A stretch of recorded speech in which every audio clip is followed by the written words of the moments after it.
Guthier. I'm a Supervisory Transportation Security Officer from Roanoke-Blacksburg Regional Airport and current uniformed advisor to the Administrator. Whether you're with us in person at TSA headquarters or joining us online, it's an honor to have you with us. Today, we gather to mark the 22nd anniversary of unspeakable acts of evil carried out against our country on September 11th, 2001, to honor the memory of those we've lost and to reaffirm our commitment to never forget. To officially begin our ceremony, please rise for the posting of the colors by the TSA Honor Guard from Baltimore, Washington, Thurgood Marshall International Airport, followed by the singing of our national anthem, performed by Tabitha Massenberg and Jessica Hoisington.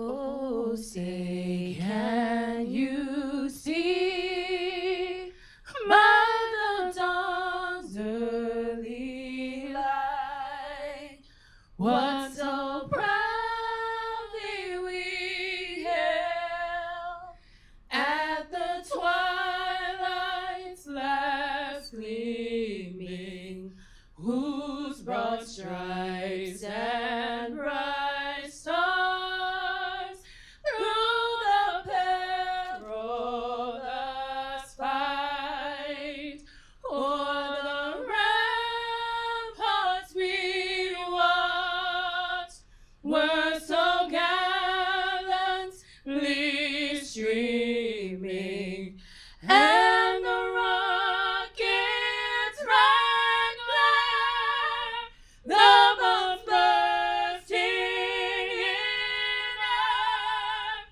gave proof through the night that our flag was still there. Oh, say does that star-spangled banner yet wave o'er the land of the free and the home of the brave?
Please be seated.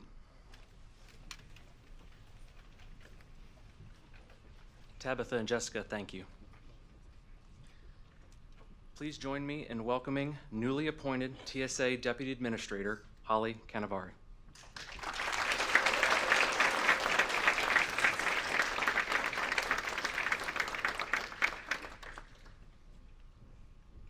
Thank you, Eric. Good morning. Thank you for being here with us in person and virtually as we pause and reflect on the tragedy that occurred more than 20 years ago today. I want to thank the BWI Honor Guard for the presentation of the colors, and Jessica and Tabitha for that wonderful rendition of the national anthem. Today, we move one more year away from the September 11th attacks, but our remembrance of the victims still remains close to our hearts. On this occasion each year, we take the opportunity to recommit ourselves to our mission, a mission that was born from the events of that tragic day and led to each of us being here at TSA with careers dedicated to protecting our nation. I am proud to serve alongside all of my TSA colleagues. You have chosen a path that is not easy. The most important ones never are, but you do it with honor and integrity. Your work helps us shield our transportation system and protect our nation from those who wish to do us harm. Today, we remember those who fell on 9/11 and recommit ourselves to the important mission with which we have been entrusted. We solemnly declare, not on my watch. And we will continue to work with dedication and commitment to ensure it never happens again. And now, I would like to invite you all to take a moment to reflect on the events of 9/11. We commemorate and honor those who fell and those who have since given their lives in pursuit of a safer and more secure nation. Please join me in a moment of silence.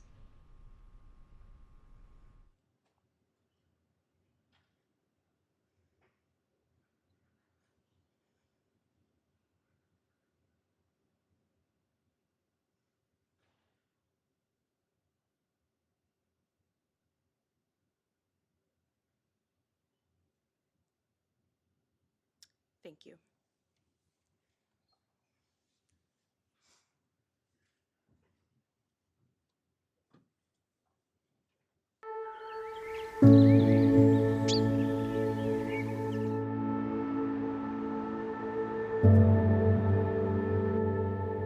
It was a beautiful day in Washington, D.C. I saw the first plane fly by. The next thing I knew, it was on the TV. Moments later, another aircraft, a commercial aircraft, came onto the screen and disappeared. And the next thing I see is a big ball of flames coming out of the other side of the South Tower. And at that point, everyone gasped and we were just in shock. And then I heard the screaming, and I turned and I looked down First Avenue, and I see a cloud of smoke and people running up the street. We could both feel the impact on the Pentagon. The smoke filled half the sky. I mean, it was more smoke than I had ever seen in my life. That day changed everything for me and the city where I'm from. It was just kind of a moment of realization of everything will change after this day.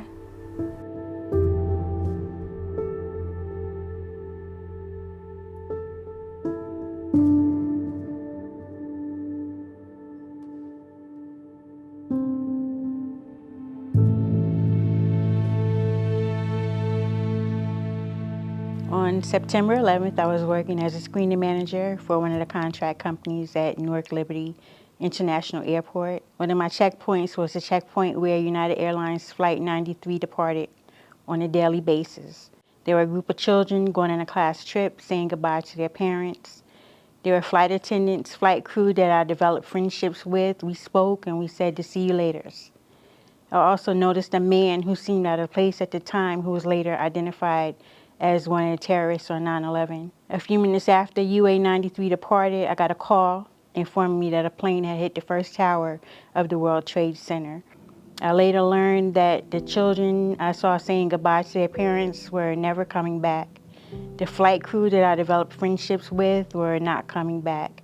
And the Port Authority, who had their headquarters at the World Trade Center, who had officers who worked at Newark Airport, those officers weren't coming back on duty. My mom was the head of civilian personnel compensation for the Department of Defense. The day after 9/11, she stood up a 24-hour center for all of the personnel that were victims at the Pentagon, but for their families. She was a place the families could go and could get information on their loved ones, what hospital they were taken to, if they were declared among the dead. She made sure that every family had the benefits that they deserved. She was dedicated that she was going to keep those families with some hope. She didn't close down the center until the last victim was out of the hospital. And it's just, you know, she's an inspiration. The towers were a symbol of New York City.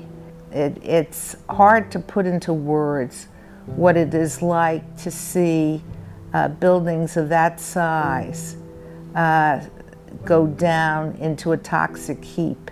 It was not only about New York, it was about the nation. So it was a day that we all knew would really be a defining moment going forward. In August of 2002, my dad and I had an impromptu vacation trip. And my dad said, you know what, let's keep going. Let's go to New York. I'm like, okay. So we drove all the way to Manhattan. But he said to me, hey, let's go down to Ground Zero.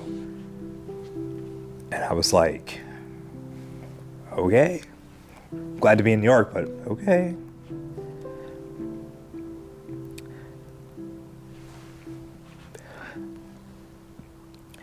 When I went down to Ground Zero, it was cleared out. 2 giant holes in the ground. But you can still feel it in the air a year later. And I said to myself, if there is anything that I can do within my power to stop something like this from ever happening again, I'm going to do it. Right then and there, in August of 2002, I made a pact that I was going to protect this country in any way, shape I could.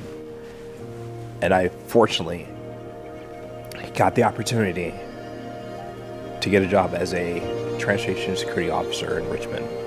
And that's where my TSA journey began. I get the opportunity and the reassurance to know that the job that I'm doing is making sure that America is truly a safer place. I drove my passion to respond, protecting the nation's aviation system. I wanted to be a part of that. Every day we have to make this commitment because we never know if this is going to happen again. I felt it was very important to protect the nation from the fear that comes with terrorism, from the danger, from the threats. The events of 9/11 really left a lot of us out there that were trying to do our best to serve and protect with this feeling of helplessness and hopelessness. And TSA really provided that mission set where I could do both. Being a veteran, it was just another chance to serve. I had no idea what TSA was going to be like, but I knew I had to be part of it. How they turned an airplane into a steerable weapon of mass destruction was something that I felt as an air marshal I could come to and I could possibly prevent from ever happening again. And I wanted to be a part of that calling and a part of that defense for our nation. There's an immediacy that drives this agency. The threat is constant and constantly changing around us. Our adversaries are not limited by budget cycles, they're not limited by a lack of ingenuity. They're constantly at work trying to figure out ways to harm us. And so the way that we counter that is that we also have to be innovative and think of new policies, processes, and technology to make sure that we are staying ahead of those emerging threats. I'm continually surprised in a very good way of the breadth and depth of our mission and the commitment and creativity of our workforce. We're not just airport screening, we're protecting infrastructure, we're protecting cyber networks. So there's all these different aspects of how to serve that people aren't even thinking of. There's no better place to keep people safe than working at TSA. The number one thing that gets me up in the morning is the fact that we are doing good. We're a strong agency that helps protect the traveling public, and I feel very good about that. One of the things that it energizes me as a person is that the amount of work that's being done by all components within TSA. And as a leader, I think about how blessed I am to be surrounded by amazing people. And when I go through a checkpoint, I feel extraordinarily safe. My daughter's a nervous flyer, And she always calls me after security, and she said, "Mom, you're right. You know, today I'm going to get to where I'm going because of the TSA." I was with the New York City Police Department, and I wanted to make sure that I can do my part to make sure 9/11 never happened again. So being part of TSA just makes me feel proud that I have the opportunity to prevent anything like that from ever happening again. I'm very proud with what I do. I'm proud with coaching my team to support the mission and what we do to protect our nation's traveling transportation systems. I was about to get on a plane. That could have been me. And I made a commitment that day, if I ever had the opportunity to make sure it never happened again, I would throw everything I had into it. That I will do my best to make sure it won't happen on my shift, my watch. What I do is important, and I'm just this little tiny piece of this massive machine that without the little piece, that little part of what I do, the machine doesn't operate. There's days you're going to wake up and you're going, oh my gosh, am I really affecting, am I really impacting the mission, am I making a difference? You are. You really are. So don't forget that. 300+ million people in the United States are relying on us to do our job. We have the opportunity to make sure that that travel is safe and secure for all those people. That's a pretty noble mission. We're carrying on the legacy that they founded for us, and an ethos to make sure that we're going to be the ones that prevent an aviation attack, prevent a surface transportation attack from happening again. I would challenge anybody to think of an agency in the U.S. federal government that has more impact than we do. We've been entrusted to make sure that this transportation system operates safely and securely, and we do that every single day, 24 hours a day, and have done it successfully for 22 years.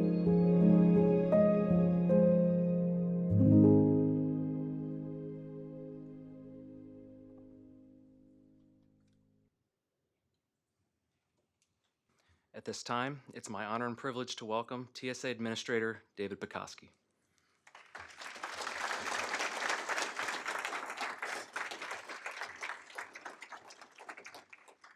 Well, good morning, everyone. This is, I think, the most impactful ceremony we do every year. We do it on 9/11, no matter what day of the week that is, and we think and we reflect and we recommit to our mission. And it's a real privilege for me to be here, to be with the TSA workforce, both in uniform and in our headquarters teams and our intelligence teams. Nothing makes me prouder than working alongside you in our mission to keep our transportation system secure. I also want to thank our DHS colleagues for joining us this morning, as we are one in protecting our homeland. And we have the privilege in this headquarters of hosting the Management Directorate in DHS, so it's a real privilege to have them amongst us today. Let me recognize my uniformed advisor, Supervisory Transportation Security Officer Eric Gouthier, for serving as our MC. Eric's a great example of service at many locations within TSA, from the high north, Nome, Alaska, now called Utqiagvik, rising to a position as my uniformed advisor and using every opportunity to represent all the officers I see in front of me wearing a uniform, to make sure that your perspective is front and center in the decisions that we make, and to be advocating for the well-being of every single person in TSA. I know he considers it an honor to MC such a critically important ceremony, as we remember the reason for our creation 22 years ago and for our department's establishment. It provides the opportunity for all of us to honor the memory of those who are 9/11 victims and recommit to our mission. We started off this morning with the posting of our colors, and I'd like to thank the Color Guard from Baltimore, Washington, Thurgood Marshall International Airport. They participate in many ceremonies that we host in this headquarters and around the National Capital Region, as do our colleagues from Dulles and from Reagan airports. They serve us proud. They represent us incredibly well, and it's the way to start off a ceremony. We do it all the time, and I really appreciate the BWI team's professionalism. We were inspired by a beautiful rendition of our national anthem by Jessica and Tabitha, and one of the things that I always think about, and it was mentioned in the video that we just saw, when you travel around this agency and you meet the men and women who form TSA, you discover incredible talent everywhere you go and in every location that I visit. Jessica and Tabitha represent a talent that they bring to us, a gift to us this morning to really set us off on the right foot. And I know, I speak for myself personally, I know I'm probably speaking for the vast majority of all of you. Our national anthem is something, when you hear it, it still impacts you deeply. So I appreciate, Jessica and Tabitha, you being with us. And then we just observed a moment of silence, and it was timed to coincide with the impact of the first plane's crash into the North Tower of the World Trade Center. That's the reason why this didn't start at 8:30. It started at 8:37, so we could time the moment of silence appropriately. This is the first ceremony for our no longer acting Deputy Administrator in her new role. And Holly was appointed by the President just this past Friday, and we all extend our congratulations to her. And I would just share with all of you that the very first ceremony that I participated in as the administrator back in 2017 was this ceremony. So it's something we share together as the first major event we do, and really how appropriate for the two top leaders of this agency. We just saw a video, Faces of TSA United in Mission. It was so inspiring as many of us shared our experience on 9/11 and the years since. It showed the human impact and the personal resolve to never let a terrorist attack on our transportation system occur again. I thank all of you who shared your stories. Each one causes us to think, to reflect, and to appreciate the importance of what's being asked of us. And it brings us closer together in our shared commitment to our mission. I had the opportunity sitting in the front looking at the audience, and I have this experience at every 9/11 ceremony, and some of the other ceremonies that we do is I can see your faces as you're watching the video over my head, and I know that impacted an awful lot of you. Clearly it impacted the people telling the stories, and there's nothing like that video and videos that we have done that are similar to it that bring us all together, that really demonstrate, hey, what did it feel like? What it feels like is the most important. What did it feel like?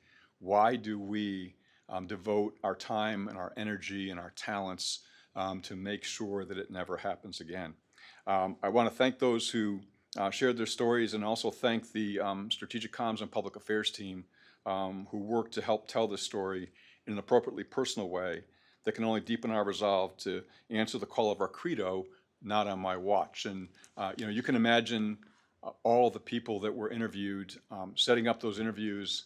And then I'll speak for myself. I know that they pick the best parts of what I say, not all of what I say, fortunately. So I appreciate what SCPA does. And just to think too that we hold these ceremonies, we record them, we make them available for everybody in our workforce and any of the public that would like to see this ceremony in the future. And so this helps establish part of the history of TSA going forward. So SCPA, the entire team, I know I personally congratulated Ryan, who was the key editor of this, but Ryan's first comment was, it's not me, it was the whole team, and that's the exact right response. So thank you all for doing that. I can remember Tuesday, September 11, 2001, like it was yesterday, and I'm sure many of you can as well. And like so many of you, I've thought about that day over and over again for the past 22 years. We have joined TSA and the Department of Homeland Security to serve our country. We serve to protect others from acts of terrorism, and that is such noble work. Just think about that every day, how noble the work is that we all perform. We make sure that when someone boards an aircraft, that their journey is safe and secure. And people trust that we do that. Their lives depend on it, and we earn that trust every minute of every day. Again, think of what people experience in this country and the services they receive from their federal government. We are one of those agencies, key among those agencies, that people literally put their lives in our hands. People also trust not just in aviation, but also in surface transportation, including rail systems, mass transit systems, and pipelines. And we now protect travelers not just from physical threats to transportation systems, but increasingly from cyber threats, from somebody thousands and thousands of miles away from us who can cause an impact on a transportation system that could cost lives here in the United States. We must keep our focus. While the threat is constantly changing, no matter what the threat, I think of this stark set of facts. On September 11, 2001, 22 years ago today, 19 terrorists hijacked 4 aircraft, ultimately killing 2,977 people in 17 minutes. At 0846, the North Tower was struck. At 9:03, the South Tower. At 9:37, the Pentagon. And at 10:03, the 4th aircraft, destined for either the White House or the Capitol, crashed in Shanksburg, Pennsylvania. Our mission requires that we continue to work in partnership with the thousands of organizations, public and private, that own and operate transportation infrastructure, and that we partner internationally as thousands of flights arrive directly from almost 300 non-U.S. airports every day. Our mission also requires that we continue to invest aggressively in technology solutions to give our people the very best tools to do their important work. Most importantly, we have an amazing TSA workforce, over 62,000 people strong, that's diverse, dedicated, professional, and inspiring. We perform around the clock and around the world, living our core values of integrity, respect, and commitment. It's a privilege to serve alongside you and to recommit along with all of you, not on my watch. And when we recommit, and I know you're all holding cards, either in your hands or nearby your chairs, and we will get to that section of the ceremony in just a second, where Supervisory Transportation Security Officer Bernard Settles, who's Security Operations Uniformed Advisor just to my left, will lead us in the recommitment pledge. And I would ask you to do 2 things. One is to take a look at the cornerstone that's on the back of that card. That cornerstone was drafted personally by Secretary Norm Mineta, who was our founding secretary. He was the Secretary of Transportation on 9/11, and TSA's first 2 years of existence were in the Department of Transportation. He gifted that cornerstone to us, and you can see it in our mission hall. I would just encourage you, one of the things that I do very often is when I come down from my office to go into the parking garage at the end of a day for the days that I'm here. Oftentimes, rather than pushing 1, I push 2 on the elevator, because I stop on this floor and I walk down through Mission Hall, designed to cause all of us here in TSA and those who visit us in this headquarters to think about what happened, to think about what's happened over time. And the very first thing that you'll see in Mission Hall is that cornerstone that Secretary Mineta gifted to TSA. I recommend you spend a few minutes in Mission Hall this morning after the ceremony. It only takes a few. You're going to get the impact that I know that I get every time I go through there right away. And Heather Farley, who is the TSA historian, is nearby. And if you have any questions about any of the displays there, she'd be happy to explain that to you. If you're joining us online, you can view a virtual tour of Mission Hall by going to the TSA website, tsa.gov, hit the About tab, and then hit History. But in closing, thank you to everyone who has made this ceremony so special, and thank you all for your service in the Department of Homeland Security and TSA. Thank you.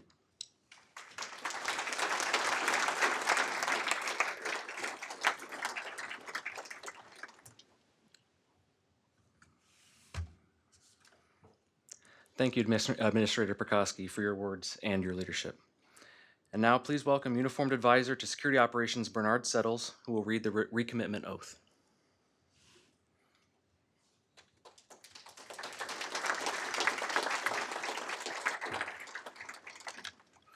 Good morning.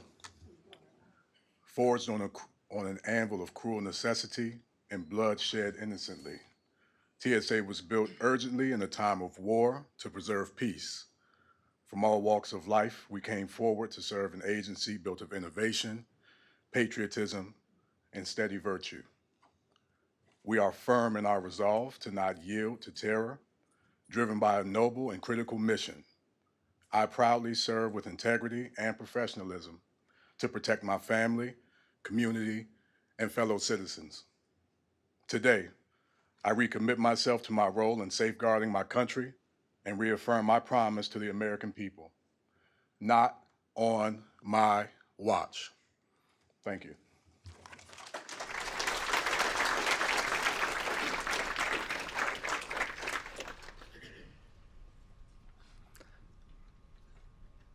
Thank you, Bernard.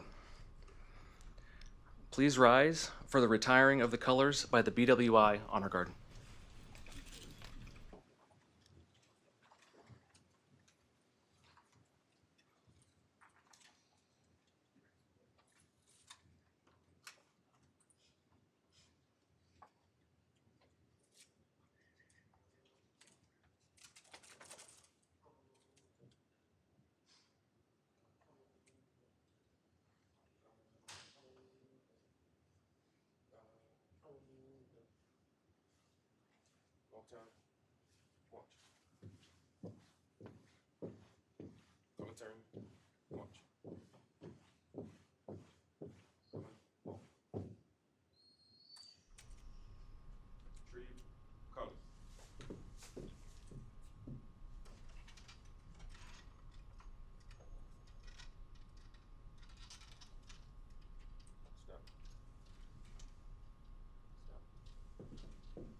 BWI Honor Guard, please accept our sincere thanks for your service today and every day. This concludes our ceremony. For those of you in attendance at headquarters, I encourage you to spend a few minutes, as the administrator said, in Mission Hall off to my left, or even if you've been there recently, I suggest you take another look. It is quite moving. If you'd like a guided tour, as the administrator said, guides will be available shortly outside this room. Thank you.